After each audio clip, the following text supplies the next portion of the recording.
Hello students, आज का topic है इलेक्ट्रिक फ्लक्स।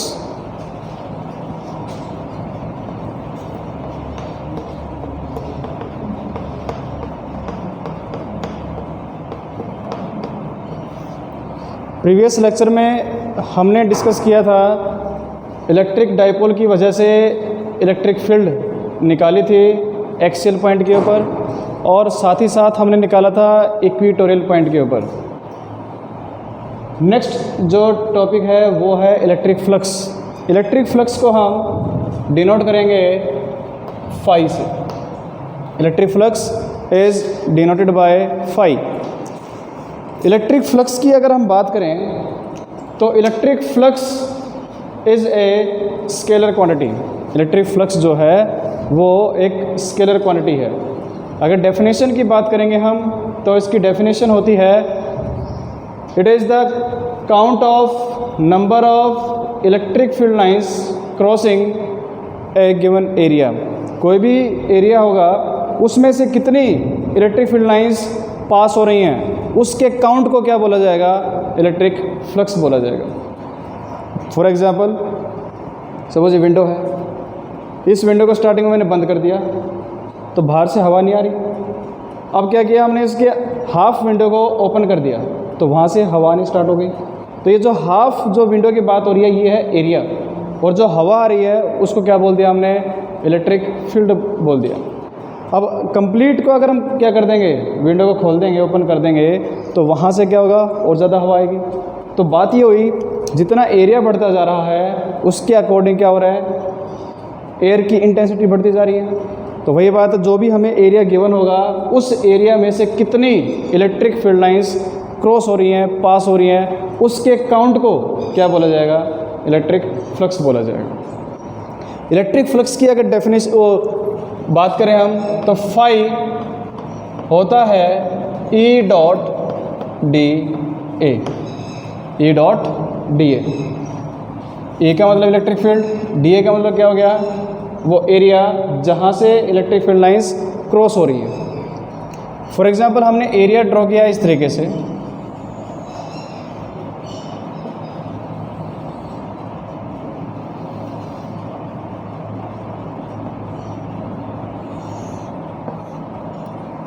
और इस एरिया में से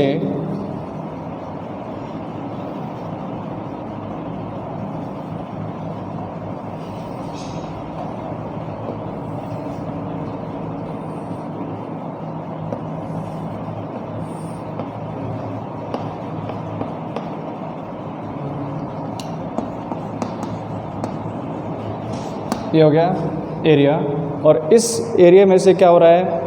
इलेक्ट्रिक फील्ड लाइंस क्रॉस हो रही हैं। इनके काउंट को क्या बोला जाएगा? इलेक्ट्रिक फ्लक्स बोला जाएगा। अब बीच में आ रहा है डॉट प्रोडक्ट, तो फ्लक्स को हम लिख सकते हैं phi is equal to E D A cos theta, और जो थीटा है ये होगा angle between E and area vector. Theta is the angle between electric field lines and area vector. Area vector, अब देखो यहाँ पर नाम बोला गया है, एरिया वेक्टर का नाम हो रहा है। इसका मतलब जो एरिया होता है, area is a vector quantity. Area क्या होगा? एक वेक्टर क्वांटिटी। बचपन से आप लोग पढ़ते आ रहे हो, जैसे आपने ये पढ़ा है एरिया ऑफ रेक्टेंगल की अगर बात करें हम, छोटी क्लासों में पढ़ा होगा आपने, दिस इज लेंथ और ये क्या हो गया? ब्रेथ। तो आपने इसका एरिया क्या पढ़ा? आपने इसका एरिया पढ़ा सिंपली लेंथ इनटू में ब्रेथ। यही पढ़ा है, लेंथ इनटू ब्रेथ। बट ये जो आपने पढ़ा ये एरिया का सिर्फ आपने मैग्नीट्यूड पढ़ा है। एक्चुअल में area is a vector quantity. Area जो है वो क्या होगा? एक वेक्टर क्वांटिटी है। तो इसका मतलब इसकी कुछ ना कुछ डायरेक्शन होगी। तो लेंथ हमारे पास ये है, इसको सपोज मैंने वेक्टर मान लिया ए, दिस इज वेक्टर ए, और इस ब्रेथ को हमने क्या बोल दिया, वेक्टर बी। अब ध्यान से देखिए, जब हम ए क्रॉस बी करेंगे, ए क्रॉस बी या लेंथ क्रॉस बी, यानी कि क्रॉस प्रोडक्ट करेंगे, क्योंकि एरिया क्या बताया गया है, एक वेक्टर क्वांटिटी बताई गई है। तो इसका मतलब ये हो गया, अगर मैं लेंथ इंटू ब्रेथ करता हूँ तो अंगूठा आ रहा बाहर की तरफ आ रहा है। इसका मतलब क्या हो गया, इसकी जो डायरेक्शन होगी वो कहाँ होगी बेटे, के कैप की तरफ होगी। अगर मैं इस लेंथ को मानता हूँ आई कैप, इस ब्रेथ को मैंने अगर माना जे कैप, तो जो इसकी डायरेक्शन होगी वो कहाँ होगी, बाहर की तरफ होगी। अंडरस्टूड। तो हमारे पास क्या हो गया, एरिया हो गया। एरिया क्या है, एक वेक्टर क्वांटिटी है। यहाँ लिखा है हमने कि area is a vector quantity, electric field एक वेक्टर क्वांटिटी है, और डॉट प्रोडक्ट का मतलब क्या हो गया, जो इनका रिजल्ट आएगा वो अपने पास क्या हो जाएगा, एक स्केलर क्वांटिटी होगा। तो यहाँ देखिए ज़रा, area is a vector quantity, ये लेंथ हो गई। हमने क्या किया, लेंथ क्रॉस ब्रेथ किया, अंगूठा कहाँ आ रहा है, बाहर की तरफ आ रहा है। इसका मतलब क्या हो गया, इसकी डायरेक्शन कैसी होगी, बाहर की तरफ होगी। सिमिलरली अगर ये हमारे पास एक सर्कल है, this is a circle of radius r, इस सर्कल का जो रेडियस है वो कितना हो गया, r हो गया। तो इसके एरिया वेक्टर की बात करें हम, यानी कि एरिया हमारे पास ऐसे करके, और एरिया जो होगा इसके अगर वेक्टर की बात करें, यानी इसकी डायरेक्शन की बात करें हम, तो परपेंडिकुलर टू द सरफेस, यानी कि इस सरफेस का जो वेक्टर होगा, जो डायरेक्शन हमें देगा, वो क्या हो जाएगा, परपेंडिकुलर टू द सरफेस। जैसे यहाँ पर हुआ, लेंथ क्रॉस ब्रेथ किया हमने, तो अंगूठा कहाँ बाहर की तरफ आ रहा है, यानी ये जो प्लेन हमारे पास है, इस प्लेन के perpendicular and outwards, perpendicular and outwards. ऐसे ही हमारे पास एक सर्कल है, इस सर्कल का एरिया कितना हो गया बेटे, area of circle pi r square. अब डायरेक्शन की बात हो रही है, तो डायरेक्शन क्या हो जाएगी इसकी, परपेंडिकुलर टू द सरफेस। ये हमारे पास क्या होगी, इसकी डायरेक्शन होगी। अगर ये हमने रखा हुआ है एक्स वाई डायरेक्शन में, तो उस केस में क्या हो जाएगी, ये जे कैप हो जाएगी। तो साथ में क्या लिख देंगे हम, जे कैप। ये क्या आ रहा है हमारे पास, डायरेक्शन। डायरेक्शन के लिए हमारे पास जो नॉर्मल वेक्टर आया है, ये क्या देगा हमें, डायरेक्शन के बारे में बताएगा, एरिया की डायरेक्शन कहाँ है। ऐसे ही हो सकता है यही गिवन एरिया हो और नीचे की बात हो रही हो, तो यहाँ पर क्या हो जाएगा, pi r square minus j cap, yes और नो। सिमिलरली ये कोई एरिया हमें गिवन है इस तरीके से, इस एरिया का जो वेक्टर होगा हमारे पास, यूनिट वेक्टर, वो कहाँ होगा, परपेंडिकुलर टू द सरफेस। यानी कि हमारे पास ये सरफेस है सपोज, इस सरफेस के परपेंडिकुलर क्या बन जाएगा, उसका एरिया वेक्टर हो जाएगा। तो एरिया वेक्टर समझ में बात आ रही है कैसे करना है, यानी परपेंडिकुलर टू द सरफेस। और यहाँ पर देखिए ज़रा, अगर मैं फ्लक्स की बात करूँ, तो सबसे पहले तो हमें नॉलेज होनी चाहिए कि एरिया क्या होता है, एक वेक्टर क्वांटिटी। अगर वेक्टर क्वांटिटी है तो इसके साथ क्या होगी, डायरेक्शन होगी, और वो जो डायरेक्शन है वो कौन देगा, नॉर्मल वेक्टर। और नॉर्मल वेक्टर का मतलब क्या है, जो एरिया हमें गिवन है उस एरिया के परपेंडिकुलर, उस एरिया के परपेंडिकुलर वो हमें क्या देगा, डायरेक्शन देगा एरिया वेक्टर की। बात समझ में आ रही है, यस। इसको एक बार नोट करिए, फिर हम इसके बेसिस पर आगे करते हैं क्वेश्चंस।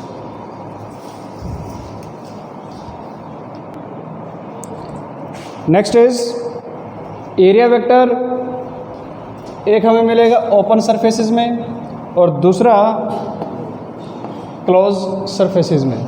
ओपन सरफेस का मतलब सपोज हमारे पास एरिया वेक्टर की बात हो रही है, एरिया ऑफ रेक्टेंगल की बात हो रही है, एरिया ऑफ स्क्वायर की बात हो रही है, ये सब क्या है, एक ओपन सरफेस। फॉर एग्जांपल ये बोर्ड है, ये लेंथ होगी इसकी, ये क्या होगी, ब्रेथ हो गई, तो ये क्या हो गया अपने पास, एक ओपन सरफेस हो गया। ये दीवार है, दीवार क्या हो गई, एक ओपन सरफेस हो गया। तो इसमें क्या बोला गया है कि जो एरिया वेक्टर है उसकी डायरेक्शन कैसे ली जाएगी। एरिया वेक्टर की डायरेक्शन क्या बोला हमने, for open surfaces consider normal to the surface, यानी जो भी सरफेस हमें गिवन होगा, ओपन सरफेस की बात हो रही है यहाँ पर, जो भी सरफेस हमें गिवन होगा उसके परपेंडिकुलर या उसके नॉर्मल ये जो एंगल बना है कितना है, ये 90 डिग्री। अभी तो चलो ठीक है, इस तरीके से ये अगर यही एंगल, इसकी बात हो रही है, सपोज यहाँ एंगल हो रहा है हमारे पास, ये हो गया हमारे पास एरिया वेक्टर की डायरेक्शन, अंडरस्टूड। जो एन कैप की बात हो रही है तो जो चौक है ये क्या हो गया हमारे पास, डायरेक्शन ऑफ एरिया वेक्टर। इसी सरफेस को अगर मैंने थोड़ा सा क्या कर दिया, कुछ एंगल के ऊपर इंक्लाइंड कर दिया, अगर कुछ एंगल पर इंक्लाइन किया मैंने, तो देखो ये जो एरिया वेक्टर है ये तो है तो परपेंडिकुलर ही, यस और नो, यानी एरिया वेक्टर क्या रहेगा हमेशा परपेंडिकुलर टू द सरफेस। ऐसे कर लो, ये इसको ऐसे कर लो, ऐसे कर लो, इस तरीके से कर लो, तो ये जो हमने बनाया है डायरेक्शन ये क्या होगी, normal to the surface, normal to the surface. वो ये भी हो सकती है नॉर्मल और ये भी हो सकती है, तो इसमें क्या बोला गया है, इस तरीके से नॉर्मल टू द सरफेस ऊपर की तरफ भी हो सकती है और नीचे भी हो सकती है। ये कहानी किसके लिए है, सिर्फ ओपन सरफेसेस के लिए है। किसके लिए है ये, ओपन सरफेसेस के लिए है। तो डायरेक्शन को हम या तो क्या लेंगे ऊपर की तरफ या क्या लेंगे नीचे की तरफ, यानी जैसे भी हमें एरिया गिवन होगा उसके परपेंडिकुलर क्या ड्रॉ कर देंगे, एक नॉर्मल, सॉरी क्या कर दिया हमने, एक नॉर्मली ड्रॉ कर दिया उसके, वही क्या बताएगा हमें, direction of area vector for open surfaces. Close की अगर बात करें हम तो क्लोज में क्या बोला गया है, radially outwards and normal to the surface.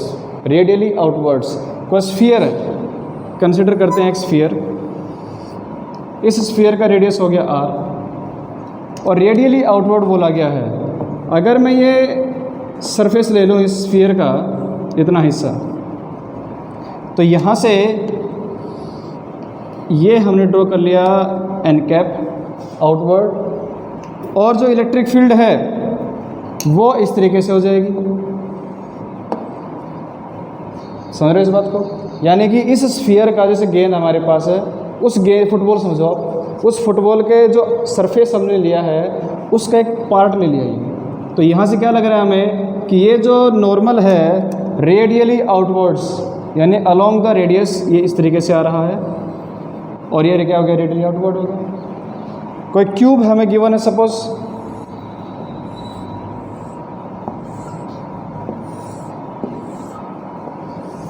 This is a cube, इस क्यूब में क्या होगा, इस तरीके से क्या हो जाएगा इसका एन कैप, इधर क्या हो जाएगा एन कैप, इधर क्या हो जाएगा एन कैप, नीचे की तरफ क्या हो जाएगा एन कैप, ये वाला जो सरफेस है बाहर की तरफ, और क्या हो जाएगा अंदर की तरफ। और क्या बोला गया यहाँ पर कि ये जो हमने लिया है एरिया वेक्टर वो रेडियली आउटवर्ड होगा और नॉर्मल टू द सरफेस। ये समझ में आ गया कि ओपन सरफेस को कैसे लेंगे हम, और क्लोज सरफेस के लिए किस तरीके से होगा। ये जब हम फ्लक्स को डिफाइन करेंगे, उसकी डेफिनेशन लिखेंगे, जब इसके बेसिस पे क्वेश्चन करेंगे तब और ज़्यादा क्लियर होगा। यहाँ तक समझ में आ गए, कोई कन्फ्यूजन है यहाँ पर, नोट करिए इसको।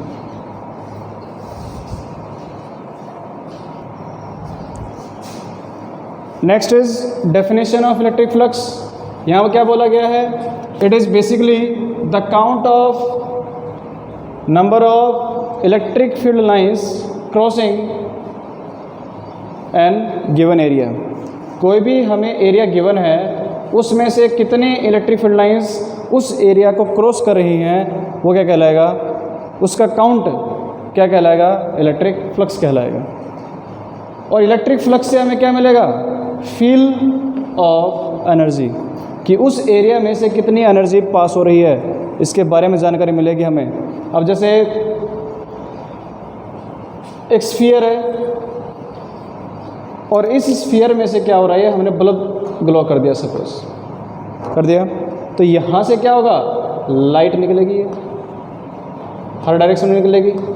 अगर सपोज आपने इतना एरिया कंसिडर कर लिया ये वाला, अब इस एरिया में से कितनी लाइट पास हो रही है, उनका काउंट क्या कहलाएगा? इलेक्ट्रिक फ्लक्स कहलाएगा। यानी यहाँ से क्या निकल रही है? लाइट निकल रही है, और लाइट क्या है?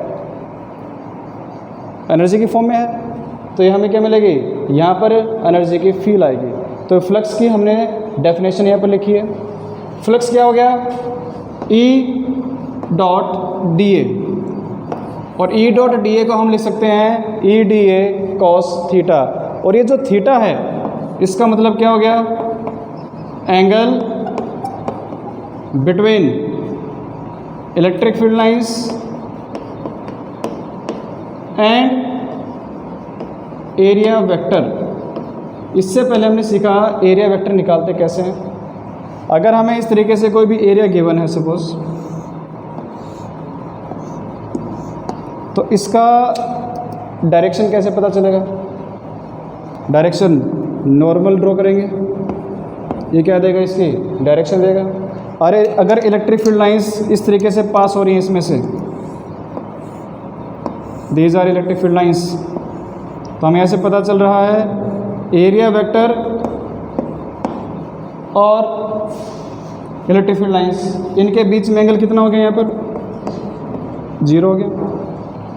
Area vector and electric field lines दोनों के बीच में एंगल कितना हो गया? 0। तो cos 0 कितना होता है? 1 होता है। यानी यहाँ पर हमें क्या मिलेगा? मैक्सिमम फ्लक्स मिलेगा। क्या मिलेगा यहाँ पर? मैक्सिमम फ्लक्स मिलेगा यहाँ पर। यहीं अगर ये जो एरिया है इस तरीके से लाई होता सरफेस के ऊपर, तो इस सरफेस का एरिया वेक्टर बताइए बेटा कैसे बनेगा? नॉर्मल टू द सरफेस, ये क्या बन गया? एन कैप हो गया। और इलेक्ट्रिक फील्ड लाइंस सेम जैसे पहले थी वैसे हैं, इस तरीके से पास हो रही हैं। तो यहाँ पर जो थीटा है, थीटा किस इसके बीच में है? Area vector and electric field lines. तो यहाँ पर एंगल कितना हो गया? यहाँ पर एंगल हो गया 90 डिग्री का। अगर थीटा 90 डिग्री है, इसका मतलब फ्लक्स कितना हो जाएगा? यहाँ से 0 हो जाएगा। अगर यही एरिया कुछ एंगल के ऊपर इंक्लाइंड होता ऐसे करके,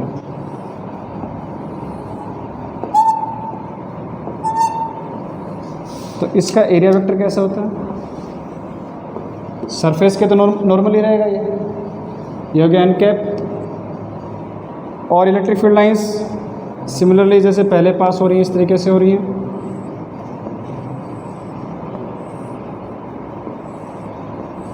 तो यहाँ पर इलेक्ट्रिक फील्ड लाइंस और एरिया वेक्टर इसके बीच में कुछ ना कुछ एंगल है थीटा।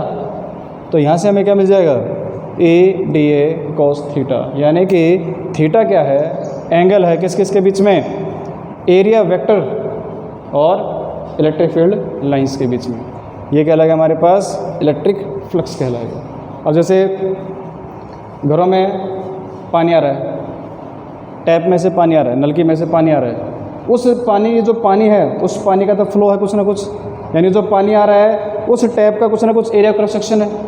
वो पानी आया, फ्लो किया, यानी उसकी क्या हो गया? डायरेक्शन में कुछ ना कुछ। लेकिन उसको हमने क्या किया? बाल्टी के अंदर स्टोर करना स्टार्ट कर दिया। अब बाल्टी में स्टोर करेंगे तो पानी इकट्ठा हो रहा है, तो वो क्या कहला रहा है हमारे पास? इलेक्ट्रिक फ्लक्स कह रहा है।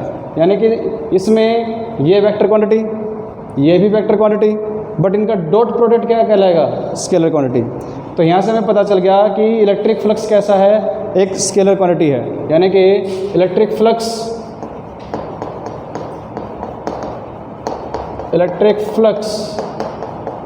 Is a scalar quantity. अगर हम इसके यूनिट की बात करें तो इसकी यूनिट क्या हो जाएगी बेटा? यूनिट बताइए ज़रा। इलेक्ट्रिक फील्ड न्यूटन पर कूलम, एरिया का मतलब मीटर स्क्वायर, तो यूनिट क्या हो गया हमारे पास? न्यूटन पर कूलम मीटर स्क्वायर। डायमेंशंस की अगर बात करें तो डायमेंशंस बताइए ज़रा। इलेक्ट्रिक फील्ड आपने पढ़ा, इलेक्ट्रिक फील्ड होता है फोर्स अपॉन में चार्ज। इलेक्ट्रिक फील्ड क्या होती है? फोर्स अपॉन में चार्ज। फोर्स का मतलब mL/t-2, चार्ज का AT और मीटर स्क्वायर यानी कि L का स्क्वायर। तो यहाँ से इसके डायमेंशंस हो गए mL/3 A इनवर्स। तो ये हो गए dimensions of electric flux. Understood? इसको नोट करिए, फिर इसके बेसिस पर हम न्यूमेरिकल्स करेंगे।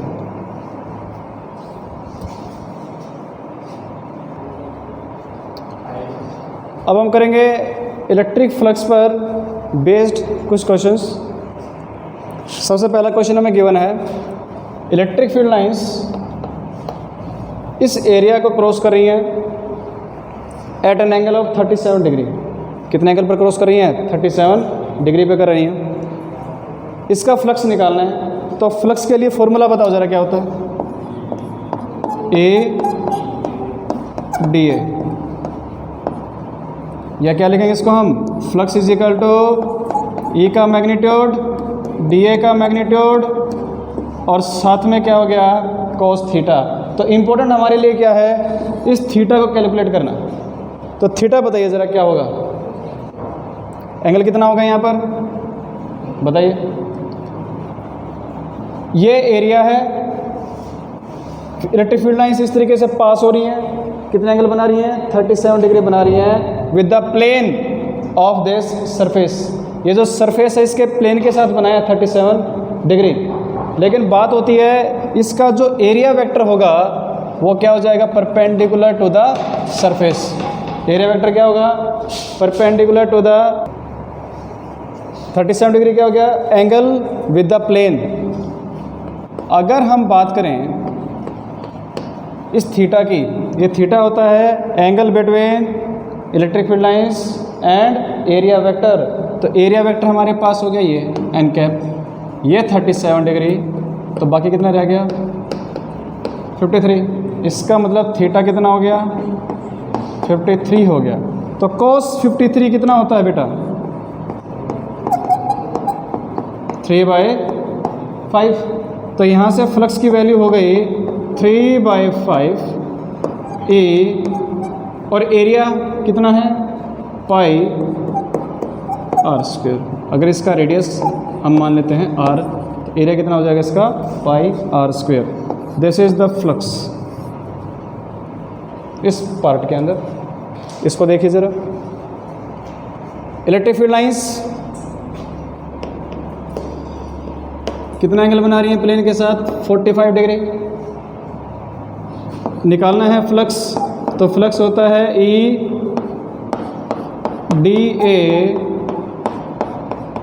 cos theta. यहाँ थीटा कितना है? यहाँ थीटा कितना है बताइए? 90 डिग्री। Very good. यहाँ थीटा हो गया 90 डिग्री। ऐसा क्यों? ये हमारे पास एक सरफेस है जो किसकी फॉर्म में? सर्कुलर की फॉर्म में। इस प्लेन के साथ कितनी बनाई है इलेक्ट्रिक फील्ड ने? 45 डिग्री बनाया है। लेकिन इसका एरिया वेक्टर की बात करें हम तो क्या हो जाएगा? इस तरीके से बाहर की तरफ होगा। तो बाहर यानी कि इलेक्ट्रिक फील्ड लाइंस और एरिया वेक्टर इसके बीच में एंगल कितना हो रहा है? 90 डिग्री हो रहा है। यानी एक तो प्लेन के अंदर कोई भी चीज़ होगी और उस प्लेन के परपेंडिकुलर इस तरीके से एंगल कितना हो गया? ये 90 डिग्री। तो यहाँ पर थीटा कितना हो गया? 90 डिग्री। और cos 90 कितना होता है? 0। तो यहाँ जो फ्लक्स होगा वो कितना हो जाएगा? 0 हो जाएगा। इस क्वेश्चन में क्या बोला गया? Find the total flux through this cube. ये दोनों केस थे ओपन सरफेस के, और ये जो केस है हमारे पास ये किसके लिए है? For close surface. तो क्लोज के लिए क्या बताया था कि जो एरिया वेक्टर होगा वो रेडियली आउटवर्ड्स होगा। रेडियली क्या होगा? आउटवर्ड्स होगा। इलेक्ट्रिक फील्ड लाइंस की डायरेक्शन बताई गई है कि E किसके इक्वल हो गया? E0 I कैप के इक्वल हो गया। यानी कि इलेक्ट्रिक फील्ड लाइंस कहाँ जा रही हैं? I कैप का मतलब क्या हो गया? X एक्सिस की तरफ पास हो रही हैं। यानी कि वो जा रही हैं इस तरीके से। ये हो गया X एक्सिस, ये क्या हो गया? Y axis. तो इलेक्ट्रिक फील्ड लाइंस इस तरीके से पास हो रही हैं, ऐसे। These are electric field lines. क्योंकि क्वेश्चन में हमें गिवन है E की वैल्यू क्या है, E0 I कैप। तो electric field lines x axis की तरफ पास हो रही हैं। अब ये सरफेस है, अब क्यूब है तो इसके फेस कितने हो गए 6, तो सरफेसेस कितने हो गए 6 हो गए। इस केस में एरिया वेक्टर बनेगा ऐसे, इन दोनों के बीच में एंगल कितना हो गया 90 डिग्री, तो यहाँ फ्लक्स कितना हो जाएगा 0 हो जाएगा। इस केस में इलेक्ट्रिक फील्ड लाइंस ऐसे जा रही हैं और इसका एरिया वेक्टर भी किधर ही होगा, इस साइड होगा, तो इसमें थीटा कितना हो गया 0 डिग्री हो गया। इस सरफेस की अगर बात करें हम तो इलेक्ट्रिक फील्ड लाइंस ऐसे आ रही हैं, बट इसका एरिया वेक्टर कैसे बनेगा, मैंने बताया था रेडियली एंड आउटवर्ड्स, यानी कि इस सरफेस के लिए एरिया वेक्टर इधर होगा, इलेक्ट्रिक फील्ड लाइन इधर होगी, तो एंगल कितना हो गया दोनों के बीच में, थीटा हो गया 180 डिग्री। बाहर वाले सरफेस के लिए 90 डिग्री, पीछे वाले सरफेस के लिए फिर 90 डिग्री, नीचे वाले सरफेस के लिए अगेन क्या हो जाएगा 90 डिग्री। तो हमारे पास फ्लक्स जो है वो किसकी वजह से हो गया, इसको अगर मैं बोल रहा हूँ मैं φ1 तो स्केलर क्वांटिटी है, तो φ1 प्लस φ2 इसकी वजह से और इसकी वजह से, तो φ1 कितना हो जाएगा EDA cos 180 डिग्री, यहाँ कितना हो जाएगा EDA cos 0, cos 180 कितना होता है -1, cos 0 कितना होता है 1, तो ये वैल्यू हो जाएगी -ADA प्लस EDA, तो यहाँ से जो नेट फ्लक्स आया वो कितना हो गया यहाँ 0। ऐसा क्यों, ऐसा इसलिए हुआ क्योंकि क्लोज सरफेस के लिए इनकमिंग इलेक्ट्रिक फील्ड लाइंस अगर आउटगोइंग इलेक्ट्रिक फील्ड लाइंस के बराबर हैं, यानी कि F incoming EFL is equal to outgoing EFL, तो इस केस में फ्लक्स कितना हो जाएगा उस सरफेस से 0 हो जाएगा। इस बात को याद रखना।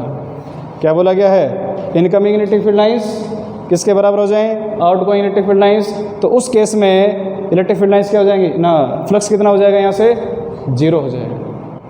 नोट करिए इसको, इसके बेसिस पर और न्यूमेरिकल्स करते हैं।